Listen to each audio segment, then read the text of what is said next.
یا top management سے یہ نہیں چلا تو کیا کریں؟ کیا ہر سال، ہر مہینے، ہر دن ہم ان کے قرضے اتارتے رہیں؟ دیکھیے جب کوئی اس طرح کا بڑا پروجیکٹ بنتا ہے، مثال کے طور پہ ایئر لائن بنتی ہے، آپ کی سٹیل مل ہے، آپ کے ریلویز ہیں، آپ کے اور جو اس کے ایس او ایز ہیں آپ کے، یہ کس لیے بنایا جاتا ہے؟ کہ اس میں ہم نوکریاں دیں گے؟ کیا اس کا ہم خسارہ برداشت کریں گے؟ مقصد کیا ہوتا ہے؟ مقصد یہ ہوتا ہے کہ یہ ہمارے لوگوں کو سہولت فراہم کرے گی کم سے کم قیمت پہ۔ دیکھیے چیخیں پتہ ہے کس کی نکل رہی ہیں؟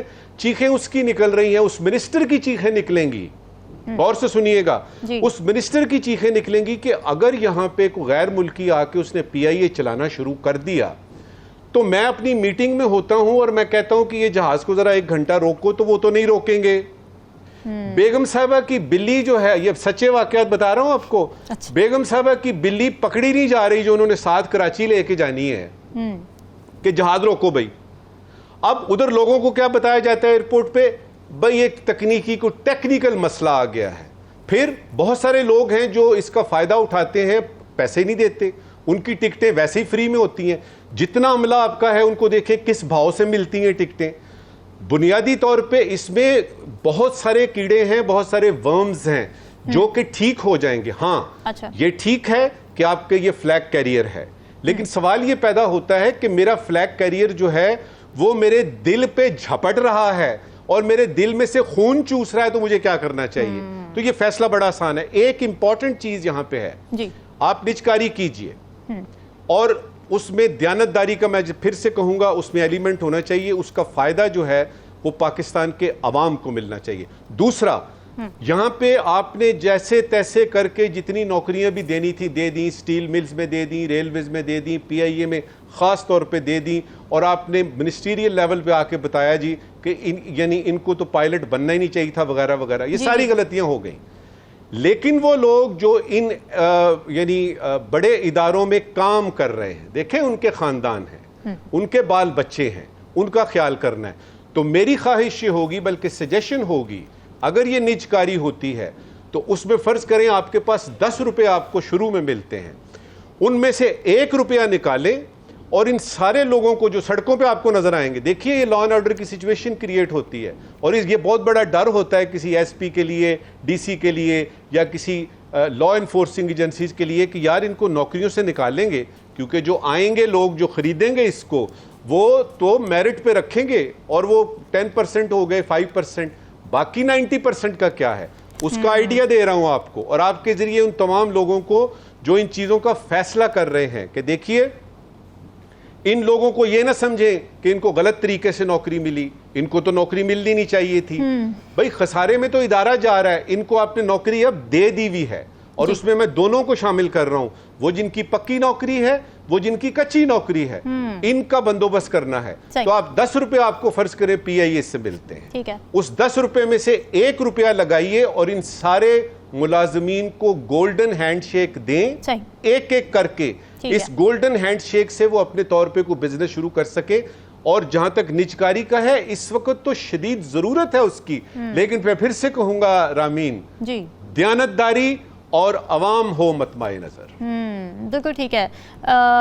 ایم ڈی صاحب، آپ کو کیا لگتا ہے، ابھی تو ہم علاج اور سرجری کی اب بات کر رہے ہیں نا، لیکن تھوڑی ڈائگنوسس پہ بھی بات کرنی چاہیے۔ کیوں ناکام رہے ہیں یہ ادارے پروفٹ جنریٹ کرنے میں، اور مسلسل خسارے میں جانے کی وجوہات رہی کیا ہیں؟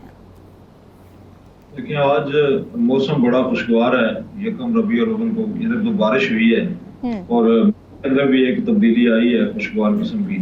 تو اللہ کرے ہمارے ملک کے لیے یہ ساری چیزیں مثبت ہوں اور اس کے اچھے نتائج برآمد ہوں۔ میں اس حوالے سے یہ کہوں گا کہ بالکل اس میں پرائیویٹائزیشن اپنا نجکاری جو ہے اس کو ہونا چاہیے، لیکن اس کے لیے یہ ہے کہ آپ کو یاد ہوگا کہ اپنا نجکاری کمیشن بھی بنا تھا، اور اس میں اگر شفافیت ہو اور میرٹ کے تحت اگر وہ نجکاری ہوتی ہے، یہ کوئی پہلی دفعہ نہیں ہو رہا کہ کوئی ہم نجکاری کی طرف جا رہے ہیں، اس سے پہلے بھی ہم نے بہت سارے ادارے جو ہیں وہ نجکاری ہوئے ہیں، اس کی نجکاری ہوئی ہے۔ لیکن آج یہاں پر یہ ہے کہ اب میں ریلوے کی آپ کو بات بتاؤں، جس طرح نجم الثاقب صاحب نے فرمایا ہے، تو ریلوے جو ہے یہ ہمارا بہت بڑا جو ہے نا، یہ اس وقت ملک کے لیے خزانے کے اوپر ایک بوجھ بنا ہوا ہے، ٹھیک ہے۔ آپ اس کو دیکھ لیں کہ کتنے عرصے سے ہم کوشش کر رہے ہیں کہ ریلوے ٹھیک ہو، میں اس کی مثال آپ کو یوں دیتا ہوں کہ اس کے پاس جو ہے نا وہ 2.25 لاکھ ایکڑ زمین بھی ہے اس کی، ٹھیک ہے. آپ دیکھ لیں گے اس کے اتنے اثاثے بھی ہیں، اس کے باوجود بھی ریلوے خسارے میں. اس کی وجہ یہی ہے کہ سٹاف بہت زیادہ ہے. اب جتنے لوگ ریٹائر ہو گئے ہیں ان کی پینشنز کا بھی ایک بوجھ ہے، وہ بھی اربوں میں ہے. اس کے علاوہ جو ملازمین ہیں ان کی تعداد بھی جو ریکوائرمنٹ ہے اس سے کہیں زیادہ ہے. تو یہ سب چیزیں ابھی میں آپ کو یہ محکمہ جو ہے نا فلاپ کیوں ہوا، اس کی نجکاری کیوں ضروری ہے، اس کی وجہ یہ ہے کہ عدم دلچسپی اور ظاہر ہے اس میں پورے طرح سے شفافیت نہیں تھی، سفارش زیادہ تھا اور مافیا تھا اس میں. میں آپ کو ایک یہاں مثال دینا چاہوں گا کہ ہمارے علاقے میں تقریباً 100 کلومیٹر کے اوپر جو ہے نا ریلوے لائن کا جو ٹریک بچھایا گیا تھا جب یہ منگلا ڈیم بنا. تو آپ یقین کہ جب سے یہ ریلوے یہاں سے ہمارے یہ بہت آج سے 40-45 سال پرانی بات ہے، تو اس کے بعد ریلوے ٹریک کا کیا ہوا، میں آپ کو اس کا اشر بتاؤں کہ لوگوں نے اس کو کاٹ کے اس کی جو لکڑی تھی، اس کا جو لویا تھا، وہ سارا لوگ اپنے گھروں میں لے گئے. اور اس محکمے کی نااہلی کی وجہ سے وہ یوں سمجھ لیں کہ ان کا بہت بڑا نقصان ہو گیا. اب یہ چیزیں جو ہیں دیکھنی کس نے ہیں، میں اور آپ تو اس حوالے سے اپنی رائے کا اظہار کر سکتے ہیں، لیکن دیکھنا تو ڈپارٹمنٹ نے ہے. جو ہمارے محکمے ہیں ان کا کام ہے، جو محکمے کے لوگ ہیں وہ بھی ملک کے لوگ ہیں، ان کو سوچنا چاہیے کہ ہم اپنے ذاتی مفاد کو ترجیح نہ دیں، اب اپنے ملک کا مفاد بھی دیکھیں. اگر ملک کا مفاد ہوگا، نجکاری کی بار بار ابھی جو بات چل رہی ہے وہ یہی ملک کے مفاد کی بات چل رہی ہے نا، کہ اگر ملک کا مفاد ہوگا، ملک میں سرمایہ کاری ہوگی اور یہ نجکاری سے لوگوں کو بھی فائدہ ہوگا. میں یہاں یہ بھی کہوں گا کہ ملازمین کے خلاف تو کوئی بھی نہیں ہے، نہ اسٹیٹ ملازمین کے خلاف ہے، نہ میں اور آپ ملازمین کے خلاف ہیں. ان کے روزگار کا ذریعہ جو ہے وہ بھی موجود ہے، لیکن جتنی جہاں ضرورت ہے وہاں اتنے ہی ملازمین ہونے چاہیے.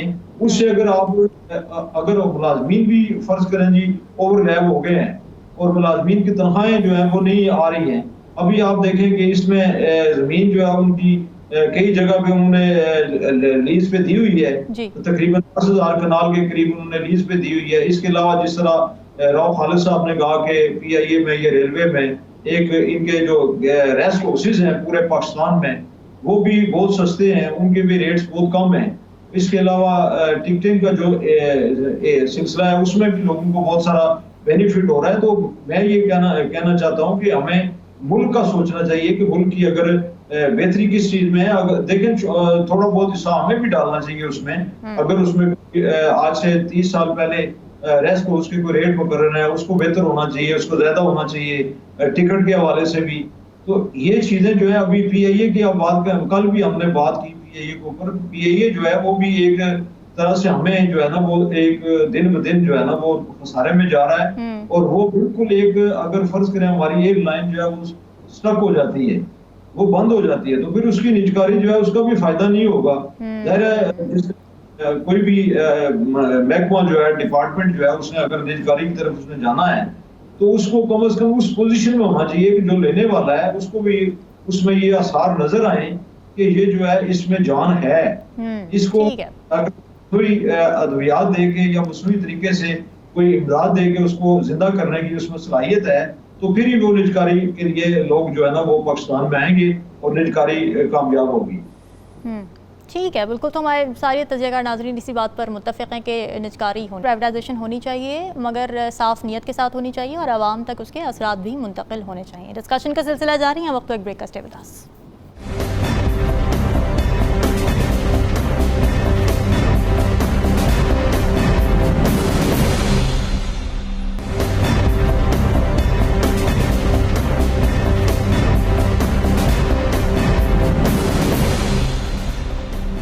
ویلکم بیک ناظرین. ڈالر کے خلاف کریک ڈاؤن کے بعد ڈالر کی قیمت تو نیچے آئی، مگر مافیاز نے سونے کی طرف اپنی توجہ مبذول کر لی. اب سونے کی قیمتیں بڑھنا شروع ہو گئیں، جس کے بعد انٹیلیجنس اور قانون نافذ کرنے والے اداروں نے سونے کی اسمگلنگ اور گولڈ مافیا سے نمٹنے کے لیے بڑے آپریشن کا آغاز کر دیا. ٹاسک فورس تشکیل دے دی گئی ہے، مافیا اور اسمگلرز کی فہرستیں بنا لی گئی ہیں، ان کے خلاف کریک ڈاؤن کرنے کی منصوبہ بندی کر لی گئی ہے. اس کے علاوہ حکومت نے سونے کی فروخت اور حصول کو کمپیوٹرائزڈ کرنے اور سونے کی ڈیلرز کو ٹیکس کے نظام میں شامل کرنے کے لیے تیزی سے سے کام شروع کرنے کا فیصلہ کیا گیا ہے. اب یہ حوالہ ہنڈی کے خلاف بھی کریک ڈاؤن کی وجہ سے گزشتہ ہفتے ہم نے دیکھا تھا کہ ڈالر بیک فٹ پر رہا تھا، جبکہ ہفتہ وار کاروبار میں ڈالر کے مقابلے میں روپیہ مزید تگڑا ہوا تھا.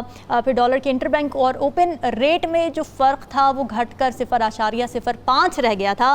سٹہ بازی ختم ہونے سے ڈالر کے انٹر بینک اور اوپن ریٹس 300 روپے سے نیچے آ گئے تھے. اس طرح سے اگر انٹر بینک ریٹ کی بات کی جائے تو 297 روپے سے نیچے آ گیا تھا. پھر اوپن ریٹ بھی گھٹ کر 297 روپے کی سطح پر آ گیا تھا. اب سوال یہاں پر یہ کہ کیا ان اقدامات سے کاروباری طبقے کا اعتماد بحال ہو رہا ہے؟ کیا اس کے مثبت نتائج سامنے آئیں گے؟ اس حوالے سے اپنے تجزیہ کاروں سے بات کر لیتے ہیں. نظیر ثاقب صاحب، اب ظاہر ہے یہ جس طرح کے اقدامات ہو رہے ہیں اس کے نتائج بھی ہمیں نظر آ رہے ہیں، مگر آنے والی جمہوری حکومتیں اس کو کنٹینیوڈ رکھیں، جاری رکھیں، اس کے لیے کیا کیا جا سکتا ہے؟ کیا کوئی ایسی حکمت عملی بنائی جانی چاہیے کہ رکے نہ یہ اقدامات؟ رامین، وہ کہتے ہیں دیر آئے درست آئے. سب سے پہلے تو اس پہ بات کرتے ہیں. جی، میں اس پہ بات نہیں کروں گا کہ جی پہلے بھی ہم کر سکتے تھے، پہلے ہم نے کیوں نہیں کیا. وہ ہوں گی کوئی وجوہات. اچھا، میں تو یہ دیکھ رہا ہوں کہ یہ سارے اچھے کام اب ہو رہے ہیں، تو میں تو اس کو خوش آمدید کہوں گا، ویلکم کروں گا کہ اس کو نہ صرف یہ کہ یعنی اپنے بڑے اچھے اقدامات لے رہے ہیں، اس کو ذرا آگے بھی بڑھائیں.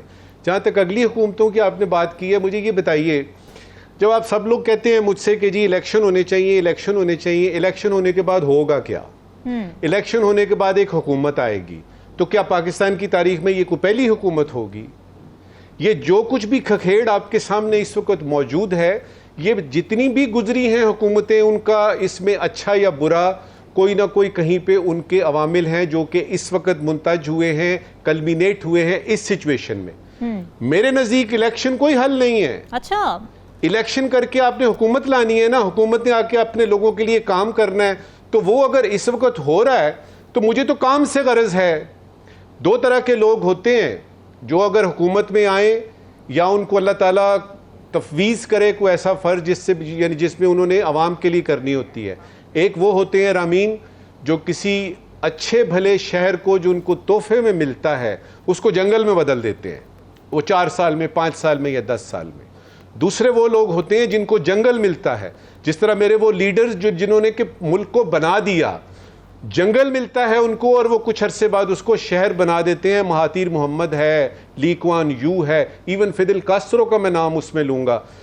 ایسی لیڈرشپ ہمیں چاہیے. کیا اس الیکشن کے بعد آپ کو نظر آتی ہے؟ تو میں کس چیز پہ گزارا کرنے کو تیار ہوں؟ میں اس چیز پہ گزارا کرنے کو تیار ہوں کہ جو کچھ بھی یہ ہو رہا ہے اچھا ہو رہا ہے، جو کوئی بھی کر رہا ہے اللہ کے واسطے عوام کی طرف نظر پڑی ہوئی ہے. اب آتے ہیں آپ کے سونے اور ڈالر کی طرف.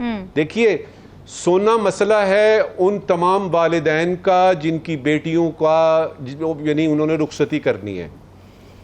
اس کے علاوہ مسئلہ ان خواتین کا ہے جو کہ ہر مہینے یا ہر سال میں انہیں زیورات چاہیے ہوتے ہیں. یہ تھوڑے سے ہیں. اصل مسئلہ سونے کا وہ ہے جو اس کا کاروبار کرتے ہیں، اس کی سمگلنگ کرتے ہیں، اس کا حساب کتاب ہے. تو سونے کی اگر قیمت تھمتی ہے تو فائدہ کس کو ہوتا ہے؟ غور کیجئے گا. پھر ڈالر پہ آتے ہیں. ڈالر جو ہے، میرے 80% پاکستانیوں نے تو شاید ڈالر ہاتھ میں پکڑ کے دیکھا وہ بھی نہ ہو. ان کو تو ڈالر کے اثرات ملتے ہیں اور ان کو پتہ بھی نہیں ہوتا. تو میرے 80% سے زیادہ لوگ جو ہیں جنہوں نے ڈالر کبھی زندگی میں نہ دیکھا، نہ محسوس کیا، نہ ان کی جیب میں، وہ تو پیسے میں بات کرتے ہیں، وہ تو روپے کی بات کرتے ہیں. اور جب ان کو یہ شاید یہ کویگمائر جو ہے ان کو سمجھ نہیں آتی کہ یہ کن چکروں میں پڑے ہوئے، ڈالر بڑھ گیا، ڈالر بڑھ گیا. ان کو جب پتہ لگتا ہے نا پیٹرول کی قیمتیں اتنی ہو گئی ہیں یا قرضہ اتنا اور بڑھ گیا، وہ حیران ہوتے ہیں. یہ ڈالر کی جو ایکسچینج یعنی والے ہیں یا جو بزنس کرتے ہیں، اس کا سمگلنگ کرتے ہیں، یہ ان کا مسئلہ ہے. اور اگر ڈالر کی قیمت کم ہوتی ہے تو ظاہر ہے تکلیف ان کو ہوگی. یہ چیخیں ہمیں سننی پڑیں گی. یہ چیخیں اس لیے سننی پڑیں گی کہ جب آپ آپریشن کرتے ہیں، جب آپ سرجری کرتے ہیں تو پیٹ تو کاٹنا پڑتا ہے. صحیح بات ہے. اور جب پیٹ کاٹتے ہیں تو تبھی آپ وہ ناسور نکالتے ہیں نا. تو مجھے ان سے ہمدردی ہے جن کی چیخیں نکل رہی ہیں. بالکل ٹھیک ہے. ایم ڈی صاحب، اب یہ بات چل رہی ہے کہ پہلے احتساب، پھر انتخاب، پہلے معیشت، پھر سیاست. آپ اگری کرتے ہیں ایم ڈی صاحب اس بات سے؟ کیا واقعی الیکشن فی الحال حل نہیں ہے اور پہلے ہمیں بیماری کو دور کرنا پڑے گا؟ دیکھیں جی، اس حوالے سے میں یہ کہوں گا کہ ملک میں ہر طرح کا استحکام جو ہے وہی اداروں میں استحکام لا سکتا ہے, وہی ہماری معیشت جو ہے اس کو ٹھیک کر سکتا ہے. تو اس کے ابھی ابتدائی جو اقدامات ہو رہے ہیں اس وقت جو چل رہے ہیں وہ تو انتہائی خوش آئند ہیں. اور اس کا طور پہ آپ کے علم میں بھی یہ بات ہے کہ ہماری ایجنسیز نے مختلف ٹیمیں تشکیل دی ہیں جس کے اثرات جو ہیں وہ برآمد ہونا شروع ہو گئے ہیں. ابھی ایک کے راولپنڈی سے تقریباً 7 ارب کی کرنسی جو ہے غیر ملکی وہ پکڑی گئی ہے. وہ ایک تہ خانے میں انہوں نے ایک اسٹور بنایا ہوا تھا, وہاں لاکرز بنائے ہوئے تھے, 13 کے قریب لاکرز جو غیر قانونی طور پر وہ کھولے ہیں. اور اسی طرح ملک کے اندر جو ہے نا یہ سچی بات ہے کہ جس طرح نجم و ثاقب صاحب نے کہا ہے کہ مافیاز جو ہے نا ان سے بڑے جو ہے نا مضبوط ہاتھوں سے نمٹنا ہوگا, ورنہ اس کے حل نہیں ہے اس کا. ٹھیک ہے, اس میں کوئی شک نہیں ہے کہ ملک کے اندر جو ہے نا وہ انتخاب بھی ضروری ہیں, احتساب بھی ضروری ہے. اور احتساب صورت میں ہو سکتا ہے کہ آپ ہر ایک کے اوپر ہاتھ ڈالیں, کوئی چاہے کتنا باثر ہے, چاہے اس کی جو بھی اپروچ ہے اس کو آپ ملک کے مفاد کی خاطر اس کے اوپر ہاتھ ڈالیں. اور اس سے پہلے بھی احتساب ہوتا رہا ہے, لیکن اس میں کچھ چیزیں ایسی ہوئی ہیں کہ جس کی وجہ سے ہم آج مسائل کا شکار ہیں کہ اس میں پسند اور ناپسند کی وجہ سے احتساب ہوتا رہا ہے.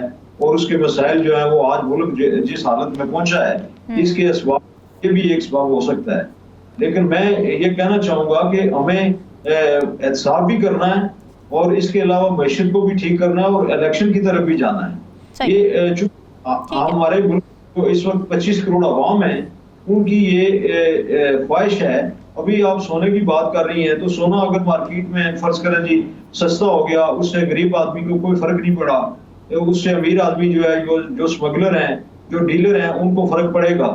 لیکن میں یہاں پر یہ بات بھی جو ہے نا یہ عوام کی ترجمانی ہے کہ دیکھیں اس وقت پٹرول کی قیمت جو ہے وہ 332 روپے کے قریب پہنچ چکی ہے. اب ایک مزدور ہے, ایک ریڑھی والا ہے, ایک رکشے والا ہے, وہ پریشان ہے. اس کا یہ ہے کہ میں اب پٹرول پورا کروں گا یا روٹی جو ہے نا اپنے بچوں کے لیے کماؤں گا. یہ سب سے جو زیادہ مسائل ہیں وہ یہ بھی ہیں. باقی رہ گئی بات کہ ڈالر اگر اس کے ریٹ کم ہوتے ہیں تو اس سے میں سمجھتا ہوں کہ ہمارا روپیہ جو ہے اس کی پوزیشن مستحکم ہوتی ہے, اور اس کی پوزیشن مستحکم ہونے سے یقینی طور پر مہنگائی میں بھی کمی واقع ہوتی ہے. ٹھیک ہے ناظرین, ڈسکشن کا سلسلہ جاری ہے. ایک بریک کا اسٹیپ 10.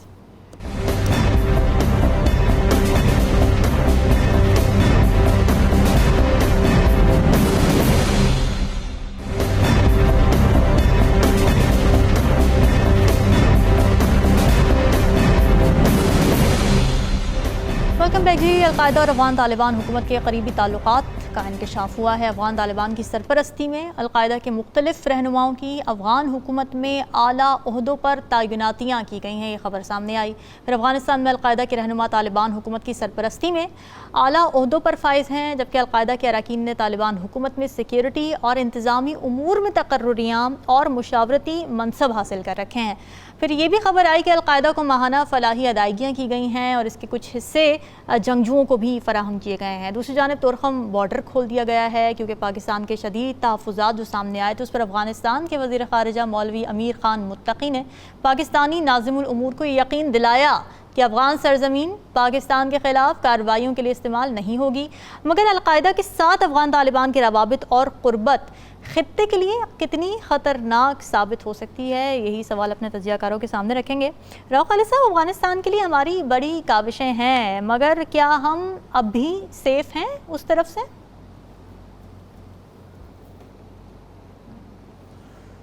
دیکھیں یہ ہمیں یہ غلط فہمی رہی ہمیشہ یعنی 80 سے کہ ہمارے بھائی ہیں, ہمیں ان کی مدد کرنی چاہیے, ہمیں ان کی سپورٹ کرنی چاہیے.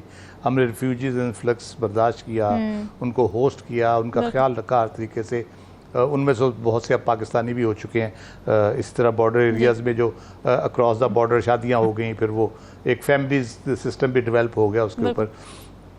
تو لیکن اب جب سے یہ موجودہ گورنمنٹ اسٹیبلش ہوئی ہے طالبان کی, جس نے دوحہ ایکٹ کے تحت یہ کمٹمنٹ دی تھی کہ ان کی سرزمین پاکستان کے خلاف استعمال نہیں ہوگی, تو ہم نے اس پہ بھی یقین کیا.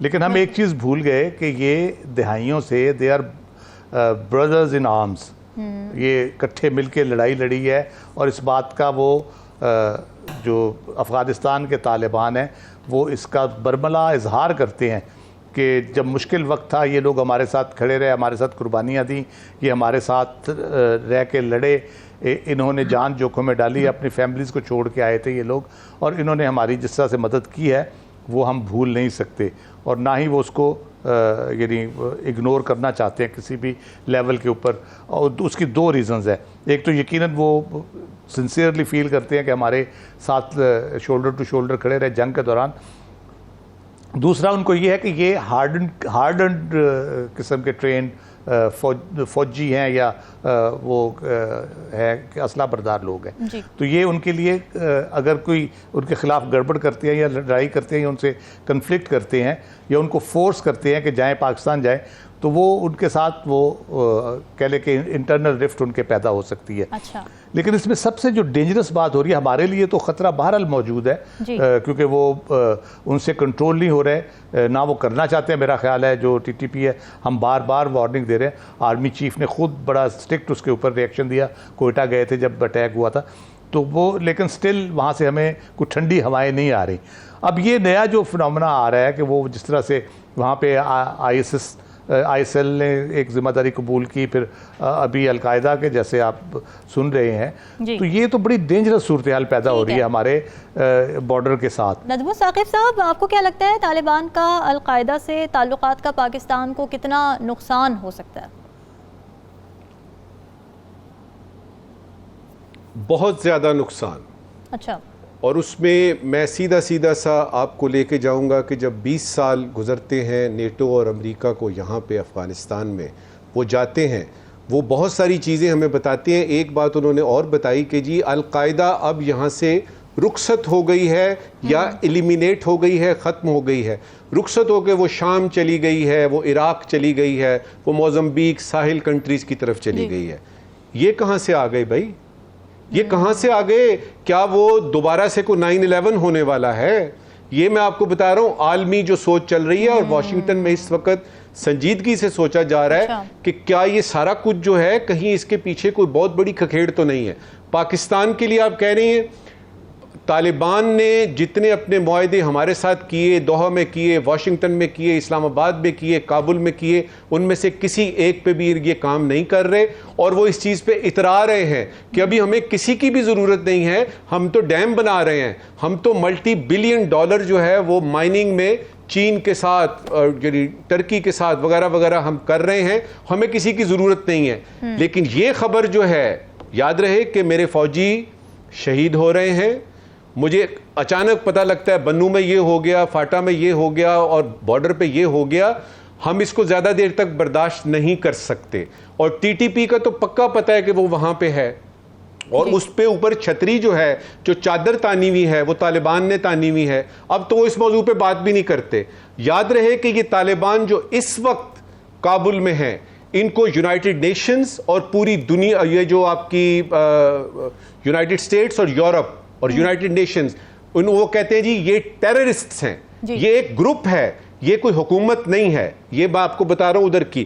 دوسرا, ایز وی اسپیک دنیا میں کوئی ملک ایسا نہیں ہے جس نے ریکگنائز کیا ہو کہ طالبان کی اس وقت کابل پہ حکومت ہے. ٹھیک ہو گیا.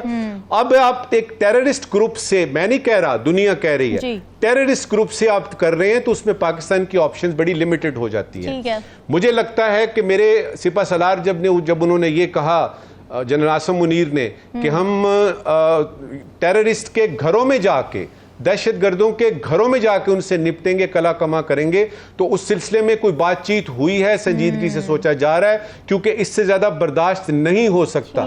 تو باٹم لائن کیا نکلی میرے لیے ایز اے ڈپلومیٹ یا ایز اے پاکستانی شہری, کہ جی آپ نے یہ بات کی باتیں ہیں کہ طالبان وہاں پہ کیسے ہیں, اور القاعدہ واپس کیسے آ گئی, اور اس کے کیا ظاہر ہے القاعدہ آئی ہے تو وہاں پہ وہ اسکول اور ہسپتال بنانے تو نہیں نہ آئی, وہ تو ان کے سارے مقاصد کا ہمیں پتہ ہے. ہم نے اپنے بارڈر کی سیکیورٹی کرنی ہے, ہم نے اپنے ملک کے تحفظ کے لیے کچھ اقدامات کرنے ہیں, اور طالبان کو یہ بتانا ہے کہ ہمارے پاس آپشنز کافی ساری ہیں, ہمیں مجبور نہ کیا جائے کہ ہم ان میں سے ایک ایک کر کے استعمال کرنی شروع کر دیں. ٹھیک ہے ایم ڈی صاحب، آپ کو کیا لگتا ہے ہمیں اپنے تحفظ کے لیے کس قسم کے اقدامات اٹھانے پڑیں گے؟ اسپیشلی اگر سفارتی سطح کی بات کی جائے تو پاکستان کو کس قسم کی پالیسیز اس وقت بتانے کی ضرورت ہے؟ افغانستان کو، افغان طالبان کو یہ بتانے کی ضرورت ہے کہ ہم اپنا دفاع کرنا جانتے ہیں؟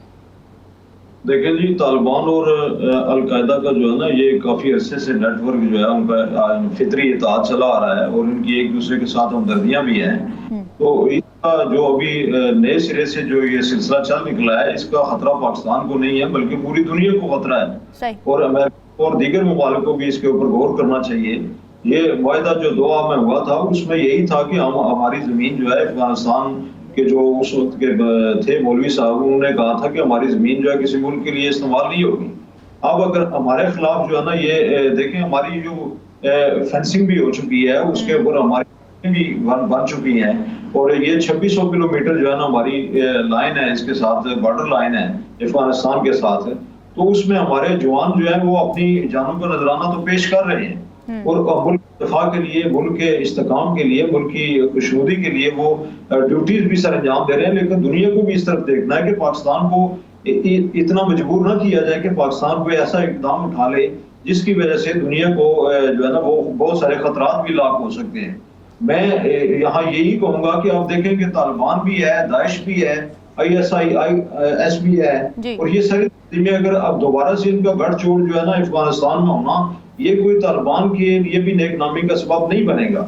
اب افغانستان کے اندر جو ہے اگر 20 سال کے بعد تھوڑا امن آیا اور امریکہ نے یہ اپنی فوجیں معاہدے کے تحت نکالی، اور اس کے بعد طالبان نے یہ کہا جی ہم القاعدہ کو یہاں اپنی زمین پہ جگہ نہیں دیں گے. لیکن اندر سے میں یہ کہنا چاہوں گا کہ سچی بات تو یہی ہے کہ اندر سے یہ دونوں گروپس جو ہے نا یہ ملے ہوئے تھے، اور ان کو یہ تھا کہ ابھی پوری دنیا میں سے کسی ملک نے ان کو تسلیم نہیں کیا. لیکن کچھ معاہدے جس طرح راؤ خالد صاحب نے کہا، چائنا کے ساتھ ان کے کچھ معاہدے ہوئے ہیں تجارتی، اس کے علاوہ دیگر ممالک میں بھی، ایران کے ساتھ بھی ان کا کوئی معاہدہ ہوا ہے. لیکن ابھی کوئی بھی ملک جو ہے ان کو تسلیم کرنے کے لیے تیار نہیں ہے.